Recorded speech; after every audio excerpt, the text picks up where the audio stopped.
पूरा किया। 5 साल पहले की रंजीता धामा जो चुनाव लड़ रही थी उस वक्त और आज जो रंजीता धामा चुनाव लड़ रही हैं, उसमें आप अपने स्तर से बताइए कि हाँ मैं ये अपने अंदर बदलाव महसूस करती हूँ। आपने विधानसभा का चुनाव मनोज धामा के बगैर लड़ा है, उस वक्त वो जेल में थे, आप बाहर थी। जब वो चुनाव आप अकेले लड़ रही थी तो आपको कैसा महसूस हो रहा था, वो मैं जानना चाहता हूँ। बिल्कुल भी कर सकती, यानी अगर आपने वो विधानसभा चुनाव ना लड़ा होता तो आज मनोज धामा का जो राजनीतिक जीवन है इस क्षेत्र में वो नहीं बचा होता। कभी एक घर में 2 नेता, क्या दोनों नेताओं में कभी टकराव होता है? उठाई कि भाजपा की प्रत्याशी है, वो तो जवाब भी नहीं दे रही है। आप गली गली जान ही नहीं रही हैं, लोगों को पहचान भी रही हैं, लोनी से वाकिफ हो चुकी हैं, तो इसका लोगों में असर दिखता है आपको? मनोज धामा पे बहुत सारे आरोप लगते हैं कि वह अहंकारी हैं, सीधे मुंह बात नहीं करते हैं, तमाम चीज़ें कंट्रोवर्सी उनके साथ रहती हैं। पिछले 5 साल में लगता नहीं है जितना आपको कुछ करना चाहिए था। कोरोना आ गया और तमाम तरीके के विवाद रहे, विधायक से कुछ विवाद रहे, उसके चलते जो आप कर सकती थी इस 5 साल में वो आप नहीं कर पाई हैं। मानती है क्या यही चीज़ काम कर रही है कि भाई ठीक है मनोज धामा बड़ बोले हैं, किसी को कुछ बोल देते हैं,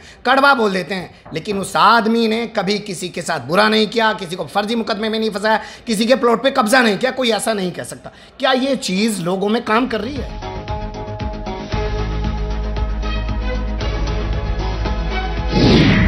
धाकड़ खबर, बेखौफसुमा बेबाक अंदाज।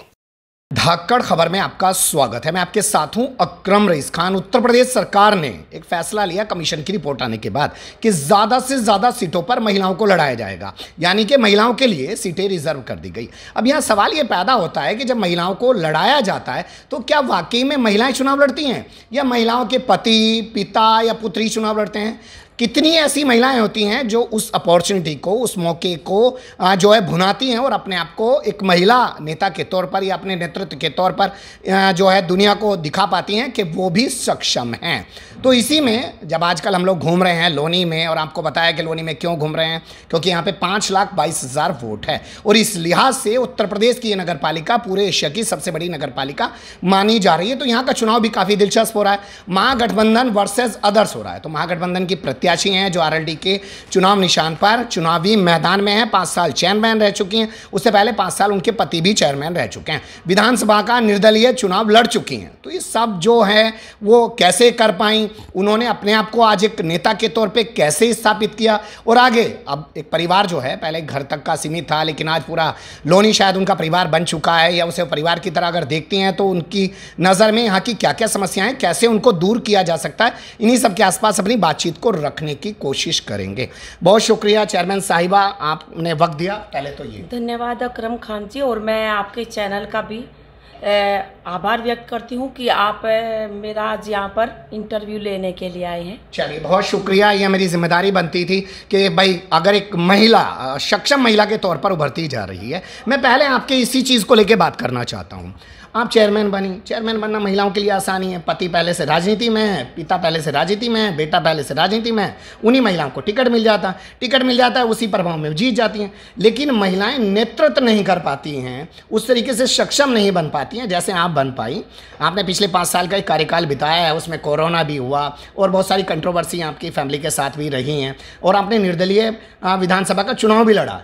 ये आपके अंदर पहले से था, ये वो जो आपदाएं आई कोरोना वाली, चेयरमैन साहब के साथ जो कुछ हुआ, उसके बाद आपके अंदर से चीज़ें उभरी हैं, क्या हुआ ये मैं जानना चाहता हूँ। देखिए, जब मैं आपको बताऊं कि जब भी मैं कोई भी कार्य करती हूँ बचपन से लेकर अभी तक, मैं हमेशा 100% उसमें देने की कोशिश करती हूँ। ठीक है। पहले मेरा 20 वर्ष का जो जीवन है गृहस्थ जीवन रहा। पहले बाल्यावस्था थी, 20 वर्ष की उम्र में शादी हुई, उसके बाद गृहस्थ जीवन शुरू हुआ।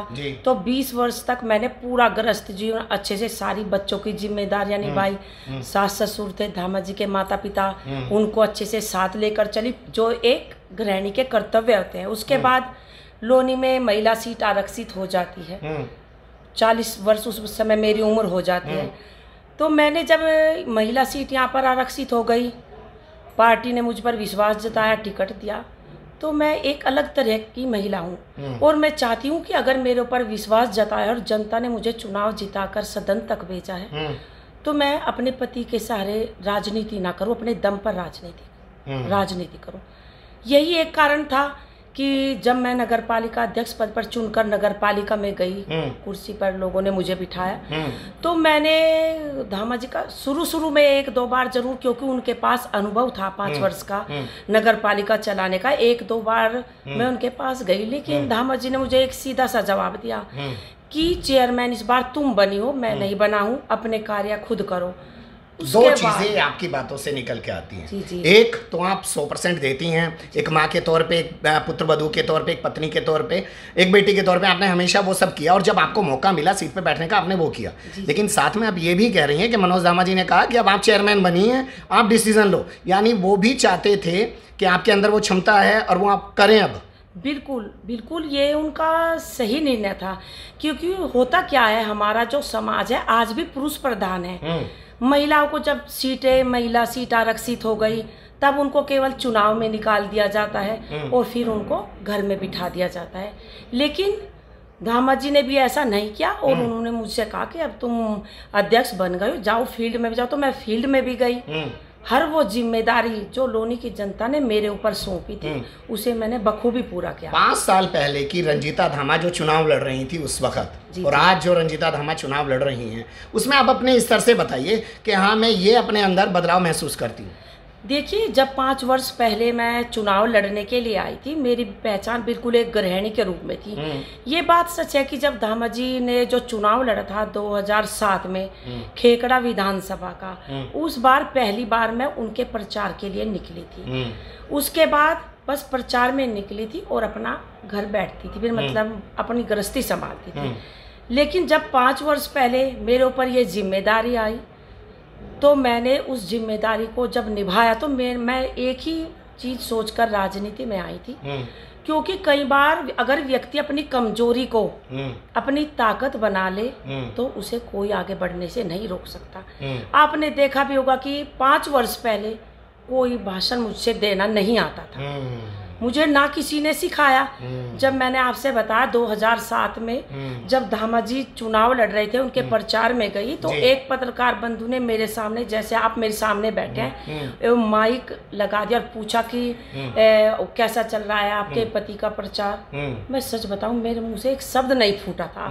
घबराहट होती थी मुझे, ज्यादा पब्लिक की भीड़ देखकर ऐसा लगता था मानो मेरे जो शब्द है वो गले में ही सूख गए। लेकिन मैंने सोचा कि अगर लोनी की जनता ने मेरे ऊपर विश्वास जताया है, मैं कहां से बचूंगी, कौन मेरी जगह, मेरे वक्तव्य, कौन मेरे सामने, मतलब अगर मैं अपनी बात ही नहीं रख पाऊंगी तो पब्लिक मुझ पर मतलब कैसे आपको अपनी भरोसा प्रतिभा करेगी? दिखाने के लिए एक मौका चाहिए था, मौका आपको जनता ने दिया, आप पे भरोसा दिखाया, आपके अंदर वो प्रतिभा थी और आपने उसका प्रदर्शन भी किया है। बिल्कुल आपने विधानसभा का चुनाव मनोज धामा के बगैर लड़ा है। उस वक्त वो जेल में थे, आप बाहर थी। जब वो चुनाव आप अकेले लड़ रही थी, तो आपको कैसा महसूस हो रहा था, वो मैं जानना चाहता हूँ। देखिए, क्या होता है, कई बार संघर्ष इंसान को हमेशा मजबूत बना देते हैं। वो एक ऐसा दौर था, एक इतना बुरा दौर शायद मैं अपने जीवन का कहूँगी कि कभी मैंने इतना बुरा दौर नहीं देखा था।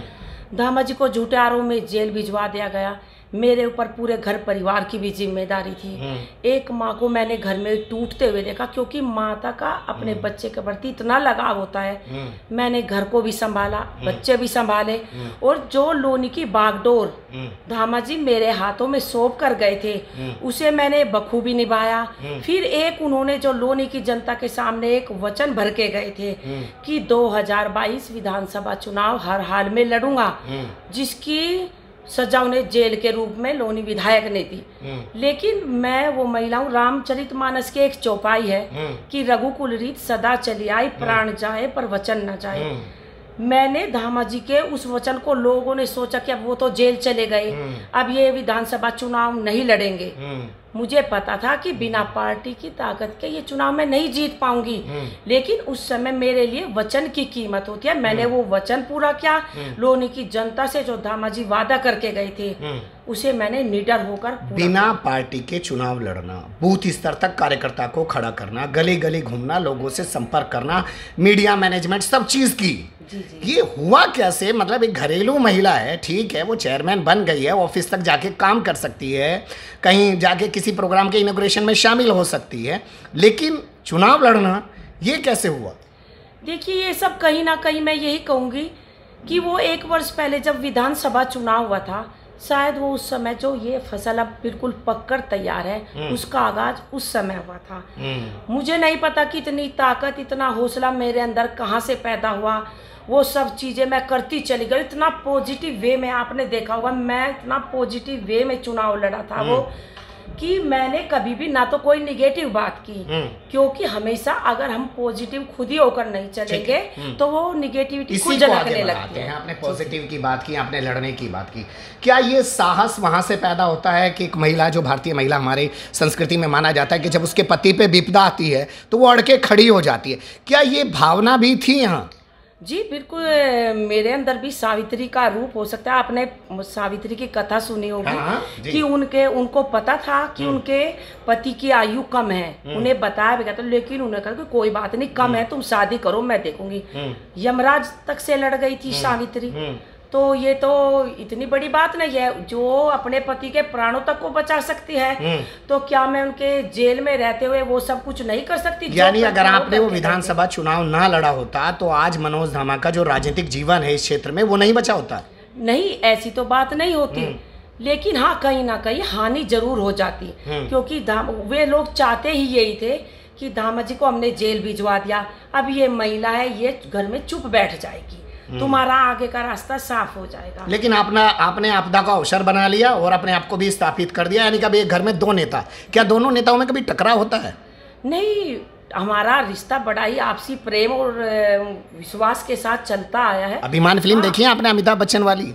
पति पत्नी में जब टकराव होने लग जाता है वहाँ पे, क्योंकि पत्नी जब कुछ बन जाती है तो पति को लगने लग जाता है यार मुझे पूछ नहीं रहे, इसी को पूछ। देखिए, आज भी मनोज धामा जी की मेरे मन में उतनी ही इज्जत है। अभी भी मैं, आपने देखा होगा कि हाथ में कपड़े लेकर आई हूँ, मैं उनके कपड़े जो रिवाइव लगे हुए कपड़े वो पहनते हैं, मैं खुद घर धो के कलप लगा के खुद लेके आती हूँ, क्योंकि मेरे ऊपर, मैं जहाँ जो मेरी सीमा पर, मैं ज्योति नगर रहती हूँ, अपनी मैं राजनीति यहीं छोड़ जाती हूँ बॉर्डर पर, क्योंकि वो दिल्ली, वो वहाँ मैं गृहिणी हो जाती हूँ जाती उधर, तो वहाँ मैं वो जिम्मेदारी करती हूँ जो धामा जी। तो अंडरस्टैंडिंग है, बॉन्डिंग है, कोई टकराव नहीं है कि कौन बड़ा चेयरमैन, कौन छोटा चेयरमैन, कौन पूर्व चेयरमैन, कौन वर्तमान चेयरमैन, ये नहीं है? बिल्कुल टकराव नहीं है, वो मेरा सम्मान करते हैं और मैं उनका सम्मान। मैं इस सवाल को थोड़ा और विस्तार देना चाहता हूं। जैसा कि जिस क्षेत्र में मैं बैठ के बात कर रहा हूं, यहाँ की कुछ महिलाएं जिला पंचायत अध्यक्ष बनी हैं, लेकिन उनके पतियों का ही लोग नाम जानते हैं, उनका नाम तक भी नहीं जानते हैं। यहाँ अगर मनोज धामा ने जो है चुनाव लड़ाया अपनी पत्नी को, रंजीता धामा को, तो आज उनका नाम भी लोग जान रहे हैं। तो इसमें कहीं ना कहीं रंजीता धामा की भूमिका है, क्योंकि उनके अंदर ये था, तभी उन्होंने अपने आप को स्थापित किया। वो महिलाएं जो अपने आप को स्थापित नहीं कर पाई हैं या अभी भी आप ही के सामने चुनावी मैदान में हैं, उनका नाम भी लोग नहीं जान रहे, उनके पतियों का ही नाम जान रहे हैं, उनको आप कैसे देखती हैं? क्या वो उनके पति उनको मौका नहीं दे रहे हैं या वो महिलाएं उस काबिल नहीं हैं? देख ली, मैं तो यही कहना चाहती हूँ, सभी महिलाओं से यही कहना चाहती हूँ, ऐसी बात नहीं, मैं भी एक गृहिणी के रूप में ही राजनीति में आई थी। कोई मेरा, मैं तो सच कहूँ तो पर्दा तक करती थी, 5 वर्ष पहले मेरा पर्दा खुला है। मैं यही कहना चाहती हूँ कि अगर आप लोगों को अवसर मिला है, अगर आपको लगता है कि आपके अंदर ऐसी प्रतिभा है, आप कर सकते हैं, तो अपने दम पर चुनाव लड़िए।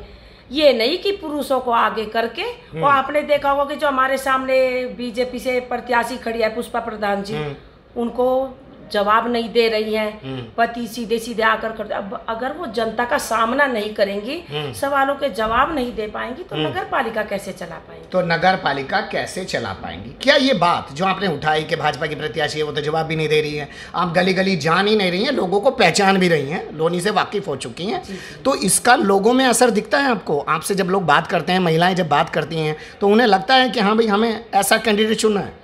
बिल्कुल, क्योंकि मैंने जब 5 वर्ष पहले जब मैं बात अपनी उन जैसे, वो भी आज एक गृहिणी है, 5 वर्ष पहले भी मैं एक गृहिणी थी, लेकिन जैसे जैसे पत्रकार बंधुओं ने मुझसे सवाल पूछे, मैं सवालों से उस समय भी नहीं भागी थी। सवाल डटकर, जितना मेरे अंदर कैलिबर था, सबके मैंने जवाब दिए। और आपने देखा होगा कि जो जिला पंचायत अध्यक्ष है यहाँ से, ममता त्यागी जी, उनका जो माइक जो था वो भी मैं संभाली थी, और उस समय मैंने संभाला जब धामा जी बाहर थे, जेल में थे, क्योंकि जब जिला पंचायत सदस्य के चुनाव है तो उन्होंने मुझे खुद बुलाया था, और मैं कॉलोनी में जाकर उनका मंच पहले मैंने संभाला। क्या आपस में जितनी क्षेत्र की महिलाएं हैं, जिला पंचायत हैं या वार्ड सभासद चुन के आती हैं, कभी उनमें महिलाओं में बैठ के कोई डिस्कशन होता है? आप उनको थोड़ा मोटिवेट करती हैं या वो आपसे मिलने की इच्छुक रहती हो कि हमें भी कुछ सिखाओ, हम भी कुछ करें, ऐसा कुछ होता है? नहीं, देखिए एक चीज़ में और फ़र्क आ जाता है कि कई बार क्या होता है, महिलाएं जब उनको सब कुछ मिल जाता है तो उसकी कदर नहीं कर पाती हैं।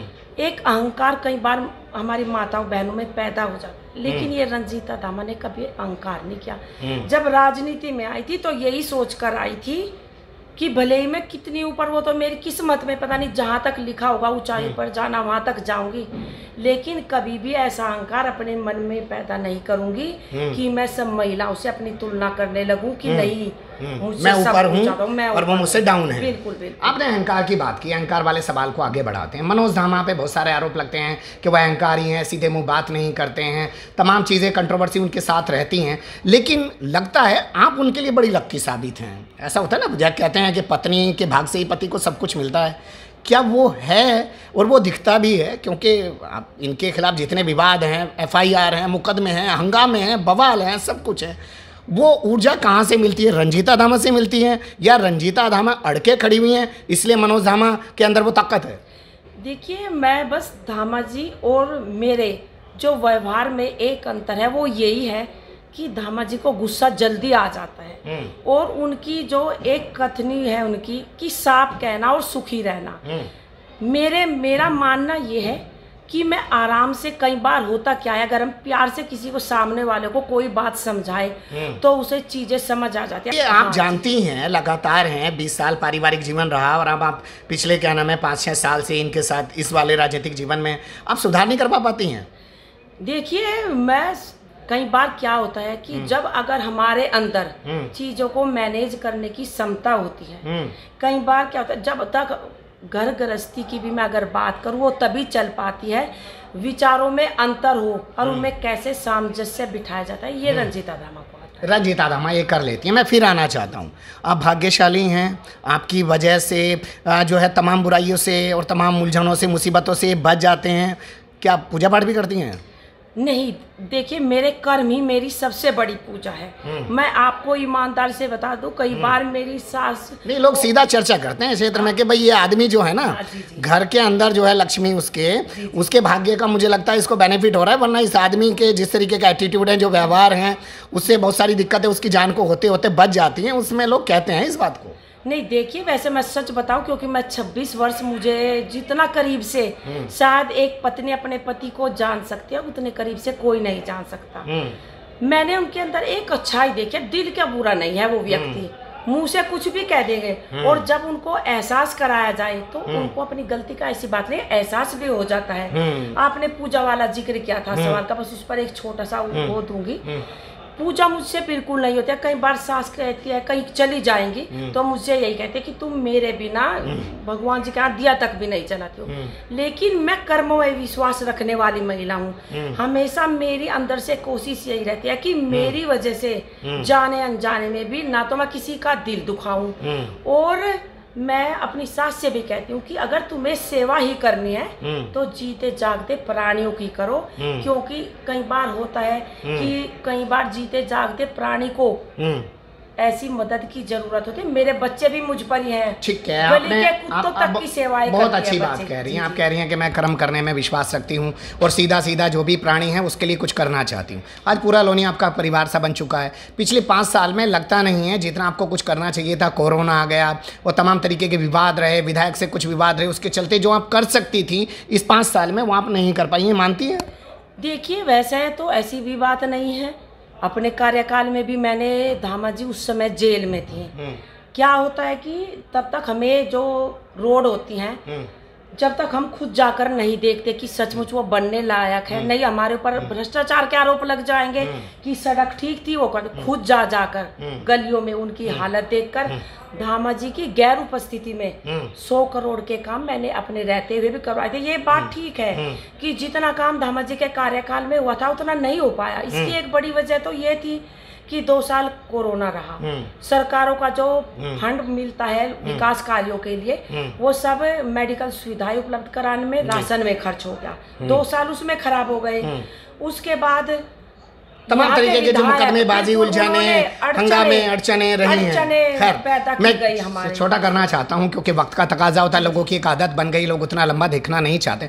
क्या यही चीज़ काम कर रही है कि भाई ठीक है मनोज दामा बड़ बोले हैं, किसी को कुछ बोल देते हैं, कड़वा बोल देते हैं, लेकिन उस आदमी ने कभी किसी के साथ बुरा नहीं किया, किसी को फर्जी मुकदमे में नहीं फंसाया, किसी के प्लॉट पर कब्जा नहीं किया, कोई ऐसा नहीं कह सकता। क्या ये चीज़ लोगों में काम कर रही है? बिल्कुल, क्योंकि जनता साफ सुथरी छवि का नेता चाहती है। भले ही हमारे ऊपर 300 भ्रष्टाचार के आरोप हैं, भ्रष्टाचार के आरोप लगा दे, बलात्कार के भी आरोप हैं। बिल्कुल कहती हूँ मैं, भाई जिसके घर में 2 जवान बेटियां हों, क्या वो पिता जिसने लेकिन ये नहीं कोई कह सकता कि मनोज दामा ने किसी को फर्जी मुकदमे में फंसाया, किसी का प्लॉट घेरा, किसी को बुरा किया। बिल्कुल, हमने कभी भी बुरी नियत के साथ कुछ नहीं। आपने हमारे विधायक हमारे कितने पीछे पड़ा रहता है, लेकिन फिर भी हमने आज तक आपको नेता तो बनाने में योगदान उसी का है। अगर विधायक इतना ना पीछे पड़ा होता और इतना टकराव आपका ना होता तो आप इतनी अच्छी नेता थोड़ी बन पाते। नहीं तो कोई बात नहीं, कई बार था आपके लिए। मैं आपको बताती हूँ, कई बार होता क्या है, जो व्यक्ति गड्ढा दूसरों के लिए खोदता है उसमें खुद गिर जाता है। तो ये बात सही है।